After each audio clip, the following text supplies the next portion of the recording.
Hey, Tim Frisch with a Frisch Perspective here. I don't have my normal setup, so you won't see video of me. I'm away from home right now, but I did want to give this report that someone sent to me, and they gave a link to this article here from the Christian Post dated December 21st that says John MacArthur's church has multiple COVID cases, staff pressured to keep silent. Report. So this is a Christian Post article, and it's interesting. It is giving a little bit of a negative view of MacArthur and how Grace Community Church is handling the situation. At the same time, I wouldn't really call it a hit piece. I think that they're trying to be fair, but they are also bringing up some interesting things here. I'll read it and you can judge for yourself.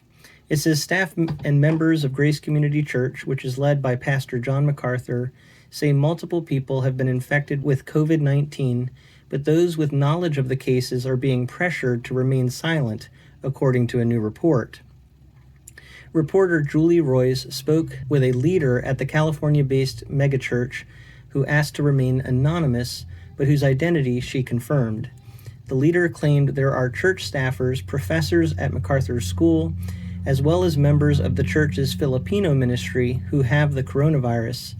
One infected leader of the Filipino ministry has been hospitalized. The leader told Roys that staff and members are being pressured not to report new COVID cases to the health department for fear of being shut down.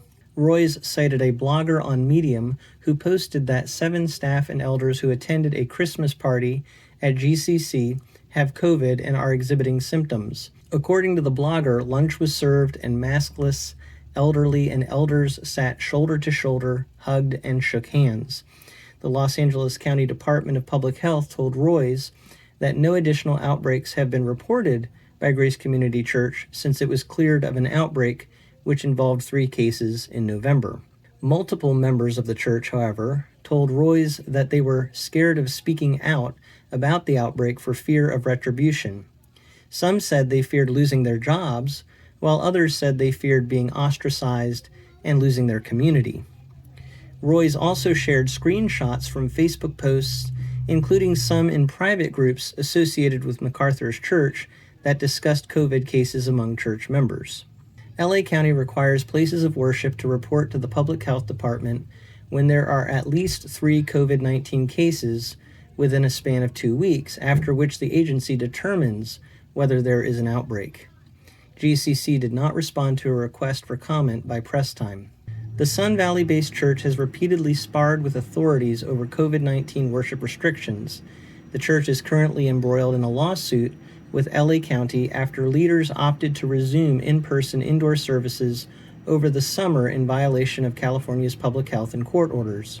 Despite facing the prospect of fines and the threat of jail time as a result of his refusal to comply with coronavirus regulations, MacArthur has maintained that it's the church's biblical responsibility to stay open and hold worship services. He has also urged other pastors to open their churches and Christians to sign a petition aimed at deeming the church essential. There's another virus loose in the world, and it's the virus of deception, the 81-year-old pastor told the congregation in his August 30th sermon. And the one who's behind the virus of deception is the arch-deceiver, Satan himself. MacArthur previously released a statement to his congregation, which he said affirms why this is right and critical for our society. Government officials have no right to interfere in ecclesiastical matters in a way that undermines or disregards the God-given authority of pastors and elders, MacArthur wrote in part.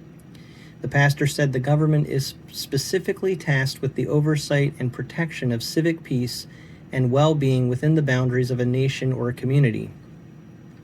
While thousands of people have been attending services indoors each week, Jenna Ellis, attorney for the church, previously said that a few positive cases do not constitute an outbreak. She also noted that the church has never held the position that it would only be safe to hold services if no one ever tests positive, or, for example, if no one ever gets the flu during flu season. Our position has been that LA County shutting down churches indefinitely amid a virus with a 99.98 survival rate, especially when state-preferred businesses are open and protests are held without restriction, is unconstitutional and harmful to the free exercise of religion, she argued. So just to comment a little bit here on this article, I feel like the article at the end did balance things out, kind of giving MacArthur and his legal team's perspective on the situation. And Grace Community Church is not saying that they only think it is safe to hold indoor church if no one gets COVID-19. What they are saying, though, is that the way LA County is handling the situation from their perspective is overreactive and over-restrictive. On the other hand, you can see that the beginning of this report is actually giving a little bit of a negative perspective on how the church is handling the situation. Maybe people are feeling pressured not to talk about COVID cases that members of their church are experiencing. Now, it needs to be said that just because someone has COVID, that doesn't mean that they got it at church or that they're spreading it at church. We would assume that if people do get COVID-19, then they are not attending services. Now, I'm sure there's going to be pushback on this, people saying that all of this needs to be reported to the health department. But again, I feel like a little bit of this is unknowns. They are trying to talk to firsthand sources, but it is easy for things to get misconstrued and blown out of proportion, which I've talked about before. But this is the report, the latest report that I've heard on Grace Community Church. And again, this is from the Christian Post by a reporter from that organization. So I wanted to let you know about this. I'd love to hear what you think in the comments below.